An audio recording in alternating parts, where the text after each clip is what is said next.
E um suposto trader de empresário no ramo musical, identificado como Francisco, conhecido como Chico, está sendo investigado pela Polícia Civil por aplicar um golpe milionário em investidores no estado do Piauí, no Maranhão e outros estados também. Os prejuízos podem chegar até, segundo a polícia, 100 milhões de reais. 100 milhões. E centenas de vítimas já foram identificadas, algumas delas já compareceram à delegacia de polícia e é a Graciane Araújo quem traz os detalhes do Jornal do Piauí. O caso pode ser o maior golpe de estelionato do Piauí. Francisco das Chagas da Silva, conhecido como Chico, se apresentava como trader, profissional que atua na Bolsa de Valores, comprando e vendendo ativos financeiros com o objetivo de obter lucro. Nas redes sociais, ele ostentava e, na vida real, pode ter causado um prejuízo de mais de 100 milhões de reais.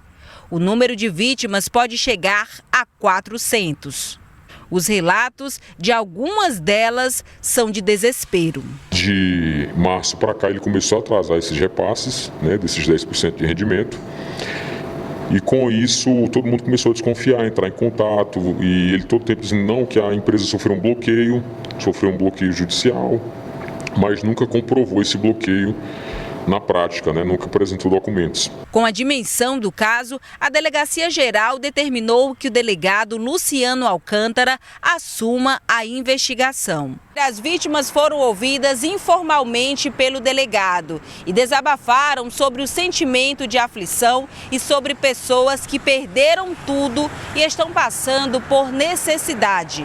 O prejuízo varia entre 20 mil a 4 milhões de reais cada um. Nós temos aí vítimas que investiram os valores mais variados, algumas talvez na cifra de milhões, Então temos vítimas que investiram um valor menor, mas aí, pelo que as vítimas estão relatando, as primeiras que eu já pude ter contato com elas, é um sistema em que eles continuavam investindo.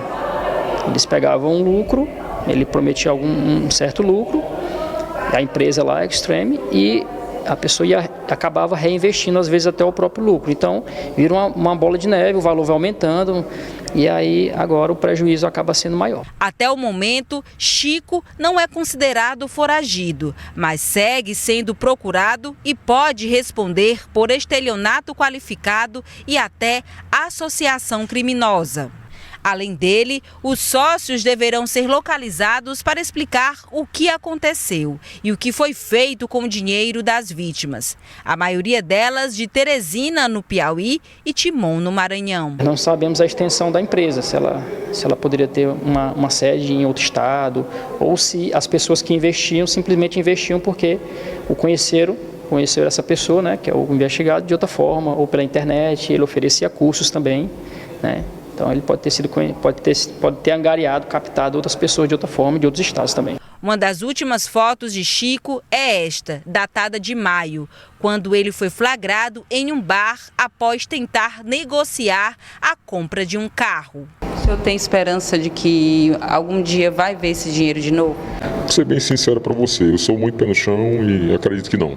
Acredito que se porventura houver alguma justiça na prática, seria através de uma ação penal, enfim, da prisão do mesmo, e ele, de certa forma, justificar, em que meios que ele perdeu esse dinheiro, enfim, basicamente isso, mais esperança mesmo de retorno, de reaver esses valores, é 0,01%.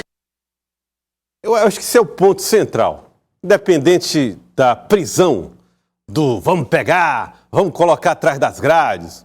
Um caso como esse é diferente de um assassino, de um estuprador, de um feminicida, de um camarada que...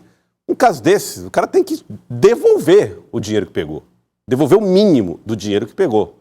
E dar as explicações. Olha, aqui não deu certo, investi, perdi, mas vou buscar, vou atrás, tiro um empréstimo, investe de novo. Faz daí. A vida de quem investe passa por alguns perrengues. Mas não pode deixar de bancar aquilo que prometeu, aquilo que disse que ia entregar. Porque dependendo de como foi o acordo, dependendo de como foi o entendimento, não é que todo mundo perde junto. Não, vou pegar aqui o teu dinheiro, o teu, tá? E vou fazer aqui um investimento. Mas se a gente perder, perdeu todo mundo. Não é assim. Então é preciso ter realmente algum patamar nesse diálogo, né, que possa estabelecer o direito das pessoas que estão se sentindo lesadas aí. E se eventualmente ele disser, não, eu combinei que todo mundo ia perder se eu perdesse e todo mundo perde junto. Então vai lá na delegacia e explica para o delegado, porque é ele que está investigando o caso, ele precisa das explicações e a população que fez lá os seus investimentos precisa de uma satisfação. Uma atuação que eventualmente descumpre um acordo pode até comprometer a categoria toda. Tem muita gente fazendo investimento aí, orientando e está dando certo. Né? Tá levando as pessoas para bons caminhos. É claro que não é todo mundo que ganha, porque se todo mundo ganhar, aí não vai ter como ter lucros. Mas é preciso ter clareza nos acordos que se faz.